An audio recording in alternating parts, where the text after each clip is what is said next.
Hey guys, and welcome back to a new video. This time we'll be integrating the Steam Advanced Sessions plugin into Unreal Engine, allowing you to find and create sessions when you're using a multiplayer on the Steam subsystem. So I have a blank third-person template set up here, and most of you will have a blueprint version of it. So to convert this also to a C++ project, which is needed for the plugin to work properly, what you're going to do is you're going to Tools, New Class. You can select the none above here and then click Next again. You don't have to touch anything. You can just create a new class called My Class and then click Create.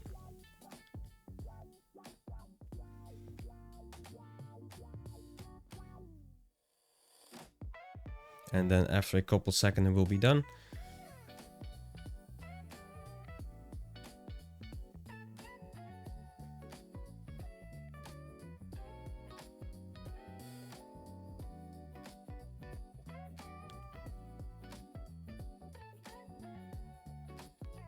Alright, and when it's done, it tells you project now includes sources. Please close the editor and build from IDE.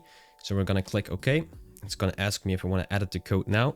So we don't have to do that. We can just click no and then close the project off. And then next up, what we're going to do is getting the plugin. And for this, we're going to use the Steam Advanced Sessions plugin. If you don't know what this does, this is basically a blueprint library that exposes the nodes that you need for finding and creating sessions whenever you want to connect to a multiplayer game or create a multiplayer game. So make sure to select the current version you're using. For this tutorial, I'm using 5.5.4. And whenever you've downloaded that, you're going to end up with an advanced session folder. So what you're going to do for that is you're going to open it up. And basically all we need are these two nodes, but we can't drag them on yet. What we're going to do is right click, new folder, and we're going to call this plugins. Make sure to spell it correctly, plugins. Then we're going to select advanced sessions and advanced Steam sessions. And we're going to drag them into the plugin folder. Next up, what we're going to do here as well, is we're going to right click, new, and we're going to make a text document. And I'm going to call this Steam_AppId. It's important you spell it exactly like this. This is mostly for testing it locally, allowing you to have the Steam overlay in there when you're testing. So all you gotta do is double click and expose your app ID. For this tutorial, I don't have an app ID myself that I'm gonna use. So if you don't have an app ID yourself as well, you can just use the SteamDevAppId, which is 480, which will named spacebar if you're gonna test it. So when you've done that, you can save it. Then we can close it for now. And next up, what we're going to do is we're going to config, and we're going to the default Engine.GameEngine and then double click it. And you see a lot of text here. And basically we're going to add something new here, which we can find on the Unreal Engine site. And if you go to the OnlineSubsystem Steam, make sure to select your version of the game. And then if you scroll all the way down, you're going to end up with this code right here. Basically, you can just fully copy that. Once you've done that, you can go back to your notepad. And then you can paste a full snippet here. And of course, if you have your own app ID, make sure to use it in here. And if you don't, which is in my case just 480, make sure to save that. And then you can close this back up. So, and now we're going back to our Unreal project and double click it. It's going to tell me to rebuild it, meaning it just detected the Steam setup, the new advanced sessions. Just click yes, and it's going to build the project here, which could take a bit. And then once it's done, it should open up without any issues. Right, once it's done, we can open it up. And then if you want to test if Steam already works, make sure that you have Steam active in the background. So meaning just open the app. And then all you got to do to test out if it's already active or not, we first have to go to plugins and then search for Steam. And then make sure that Steam Advanced Sessions, OnlineSubsystem Steam is checked on. If that's not the case, make sure to select it in here. But mostly by default, it should already be checked. So to test if this already works, we're going to make a standalone game. And then we're going to click play.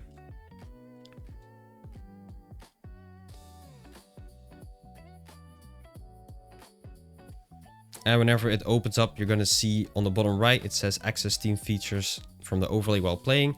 and I can just have the overlay, and it already says spacebar is playing, which if you see that, that's meaning that Steam is correctly working now. And also next up, we're going to make a simple overlay allowing us to join and host sessions, and we're only going to do this for locally. So what you got to do for this, so we're going to right click blueprint class, and we're going to make a from a game instance copy, which is friend. You're going to search for friend, advanced friends game instance. We're going to say select. I'm going to call this BPGI base, and then open it up immediately. I'm going to dock it in the scene right here. And the first thing we're going to do is create a custom event. I'm going to call this create session. And from here, we're going to get the player controller. And then also we're going to search for create session advanced, create advanced session. And then all we got to do is assign the controller here. And then on success, we're going to open a level by object reference. In this case, we're going to do the third person map, which is this one. And then we're going to, for options, we're going to type listen. Next up, what we're going to do is we're going to override and then search for on session invite accepted. And for that, all we got to do is get player controller again. And then call join session. This is whenever you use the Steam overlay and you accept and you send a friend request or like a game invite, people can join with that using the Steam subsystem. So go to player controller and then session to join as search result.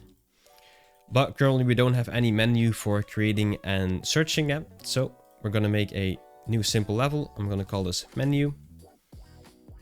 And then we're going to create a new game mode as well, which is called BP_GM menu.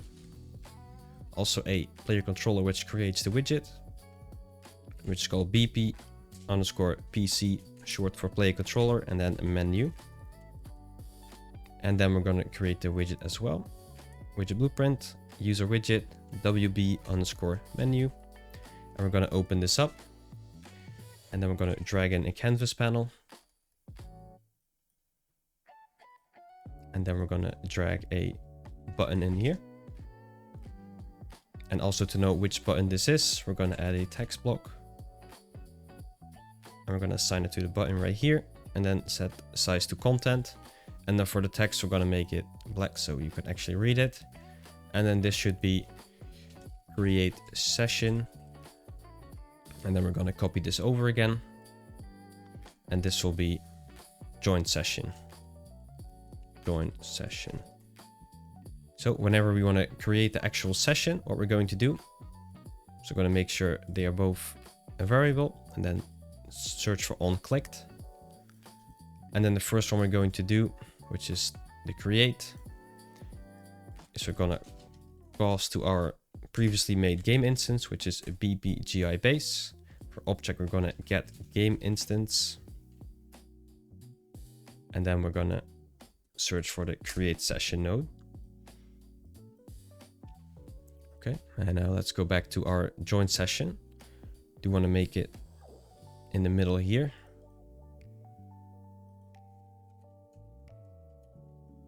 And then a bit below, so they're nice on top of each other.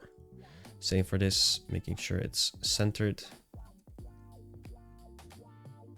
And also the positions zeroed out. And this one should be below it, perfect. Now we can click on the join session. We're going to say on clicked. And all we got to do here is drag out and then say find session advanced. Player controller is again the get player controller. Make sure to set max results to everything above 0. I'm just going to do 100 just in case. And then on success, we're going to branch it. And then for the results, we're going to do is a valid index, meaning there is an active session going on. Next up, we're going to drag again and say get a copy. Then we're going to search for index 0, meaning that's the first session we create. Since it's only going to be us testing this, the first session will always be 0. And then from the true, we're going to call join session. Again, we're going to call the get player controller. and then search result in here. And then now we're going back to our play controller, and on begin play, we're going to say create widget, and then search for our previously made menu, which is WB menu, and then say add to viewport. Okay, now we can open that level up, and then setting our game mode. So we're going to open our menu, then select our player controller and make sure player controller class is in fact our BPPC menu. And in the world settings, make sure it's set to our previously made menu right here. And then before we can test it, what we're going to do is we're going to go to project settings, maps and modes, and make sure to select our newly created game instance. And whenever we click play, you're going to see these two windows pop up. And I'm going to create a session on the right one. And then I'm going to swap over to the left one, and I'm going to click join session. Don't worry, in the beginning it can take a couple seconds for it to load, because normally you would have a loading screen in place that fills this waiting.